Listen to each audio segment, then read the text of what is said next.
Vive un café con la palabra. Bienvenidos a este espacio de reflexión en el que disfrutamos de la palabra de Dios acompañados de una tacita de café. El día de hoy, martes 2 de diciembre del 2025. Este es el último mes de este año. La palabra de Dios nos muestra cuáles son las condiciones de un discípulo o de un discipulado para formar discípulos. Y es interesante mirar que el discípulo es un escogido de Dios en primer lugar. En el libro de Lucas, capítulo 14, verso 27, dice, y el que no lleva su cruz y viene en pos de mí, no puede ser mi discípulo. Es una condicionante que el Señor pone. Y este pasaje se encuentra en el Evangelio de Lucas y fue escrito por Lucas, un médico y compañero de Pablo. Lucas se dirige principalmente a un público gentil y busca presentar a Jesús como el Salvador. En el contexto de Lucas 14, Jesús está enseñando sobre el costo del discipulado, mientras se encuentra en un banquete donde se dirige a la multitud que lo sigue. La frase llevar la cruz es una metáfora que implica el sacrificio, la disposición a enfrentar sufrimientos por causa de Cristo. En la cultura del primer siglo, la cruz era un símbolo de muerte y humillación, ya que era el método de ejecución utilizado por los romanos para los criminales. Jesús está advirtiendo que el seguirlo no es un camino fácil. Implica renunciar a uno mismo. La autosuficiencia tiene que morir para volverse dependiente y estar dispuesto a enfrentar persecuciones y dificultades. La cruz simboliza el sacrificio personal y la entrega total a la voluntad de Dios.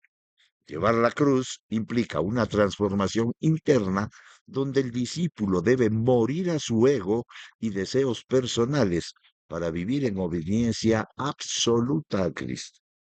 Esto se relaciona con el llamado a la santidad y a vivir una vida que refleje los valores del rey.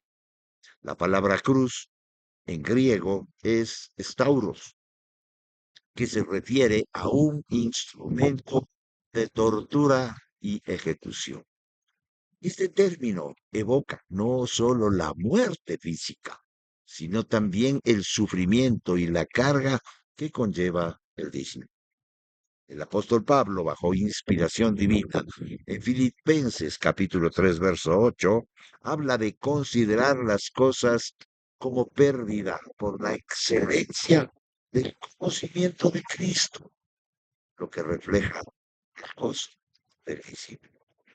Los mártires, a lo largo de la historia, muchos cristianos han enfrentado persecuciones y han sido martirizados por su fe, ejemplificando lo que significa llevar la cruz. Grandes multitudes iban con Jesús y como él se iba acercando a Jerusalén, iban aumentando las multitudes que le seguían.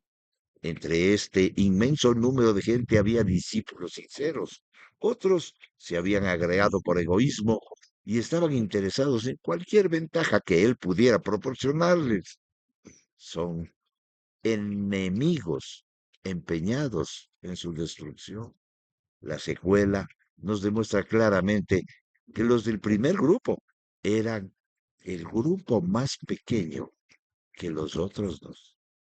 A medida que Jesús demandaba renunciamiento completo, una entrega total a sus oyentes, iban entendiéndolo cada vez con mayor claridad y su grupo de discípulos se hacía más pequeño cada vez. Y como disminuía su popularidad, aumentaba el número de sus enemigos y el vigor de la oposición. Jesús reconoció la triple división de la multitud. Él aclaró las demandas del discípulo e indudablemente esto produjo un más el grupo de discípulos sinceros se redujo sustancialmente. Por supuesto que él, en el versículo 26, no quería decir literalmente que tenemos que aborrecer a nuestros familiares, como dice el texto, el que no aborrece padre, hermano, madre, hermanos, por mí no es digno de mí. Pero esto no hubiera estado en armonía de sus enseñanzas si hubiera dicho que aborrezca, porque Cristo manda que amemos los unos a los otros. Entonces la pregunta es, ¿cómo puedo yo aborrecer a la familia? Jesús está empleando este lenguaje fuerte para indicar que ningún otro amor, ni relación, ni obligación debe permitirse entre el maestro y sus discípulos. Nada en el medio. Es directo, todo o nada. Cualquier cosa que esté entre el hombre y Dios corta su relación con el Señor. Cristo debe tener el primero y único lugar o no tendrá ninguno en nuestros corazones y en nuestras vidas. Y el que no lleva su cruz y viene en pos de mí, no puede ser mi discípulo, decía el Señor. También el Señor dice en el verso 33, así pues, cualquiera de vosotros que no renuncia a todo lo que posee, no puede ser mi discípulo. Aquí Jesús está repitiendo la idea de los versos 26 y 27. Allí declaraba el costo del discipulado. Luego, en los versículos 28 al 32, presenta dos problemas para demostrar la importancia de considerar ese costo. Vuelve a repetir con diferentes palabras cuál es el costo del discipulado. Esta forma de discurso es un común en los hebreos, tanto en la poesía como en la prosa. Primero se da proporción, luego se demuestra o desarrolla. Después vuelve a repetirse la proposición original con ligeras variantes en las palabras. Este pasaje radical no implica que el discípulo imperfecto de muchos de los seguidores de Jesús carecía de todo valor. Jesús estaba declarando en términos absolutos la implicación del discípulo y todo lo que está a su alrededor y todo lo que representa ser un discípulo, que no siempre se ven en la conversación. Digamos, cuando una persona se convierte, necesariamente ya no se le ve como un discípulo, se va formando. El discípulo empieza a formarse. ¿Quién lo forma? Jesús, directamente el Espíritu Santo. Pero, digamos, conforme a los hombres sigan sinceramente a Jesús, tarde o temprano presentará sus requisitos en toda plenitud. Todo el mundo y el recién convertido quiere seguir a Jesús, pero todavía hay muchas cosas que hay que pulir. Y luego de los años uno dice y reconoce cuánto me ha tocado renunciar y todavía me falta. Entonces el hombre tendrá que hacer algo nuevo.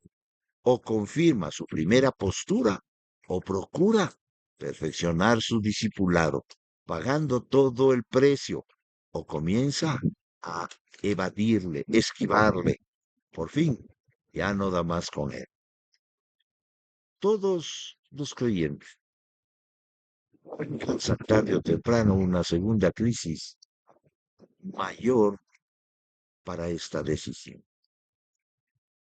Qué difícil es morir al yo, y esa decisión no se la puede tomar por voluntad propia. Y el Espíritu Santo va trabajando en nuestra voluntad para que lleguemos a tomar esa decisión. Sí, Señor, quiero morir a mí yo. Y llegar a decir como el apóstol Pablo, miserable de mí. Este es el cruce del camino al llamado a la entera santificación, no declarado doctrinalmente en este pasaje, pero inescapablemente no puede eliminarse porque está implicado por los términos absolutos del vicio.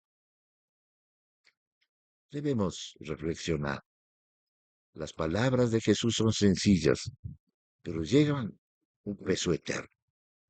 No están dirigidas a un grupo selecto, sino a todo aquel que en su corazón, ministrado por el Espíritu Santo, quiere seguirlo.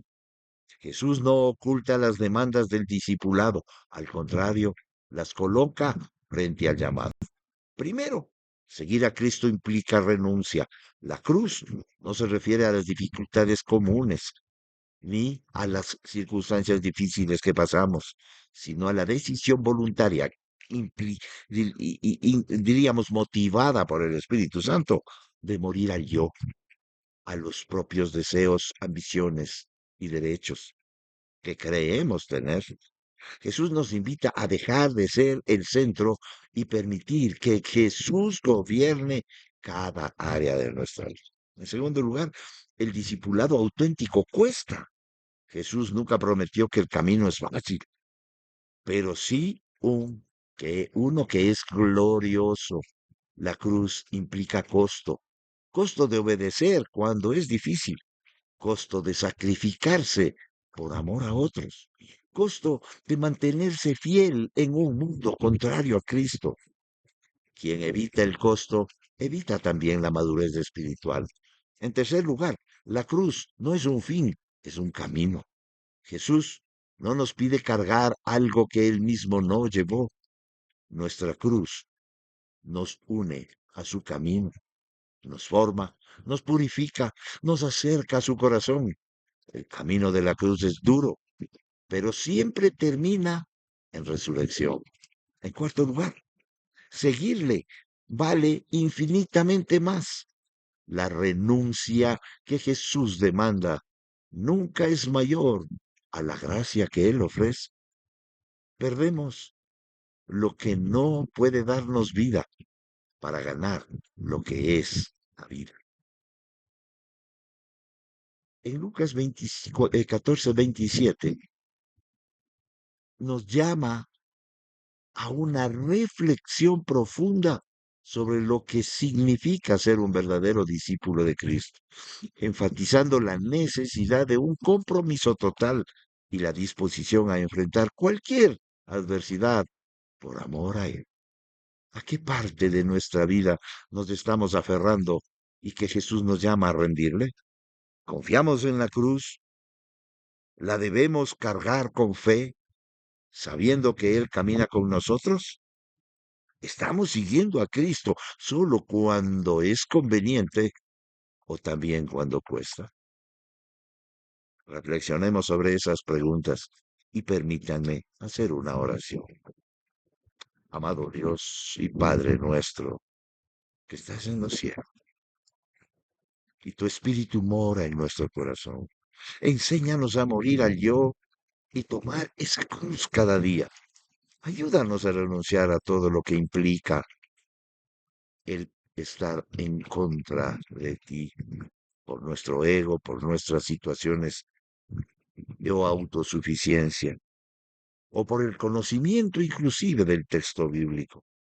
Haznos unos verdaderos discípulos tuyos, dispuestos a seguirte con fidelidad, confiando en que tu camino, aunque lleno de cruz, siempre termina en vida.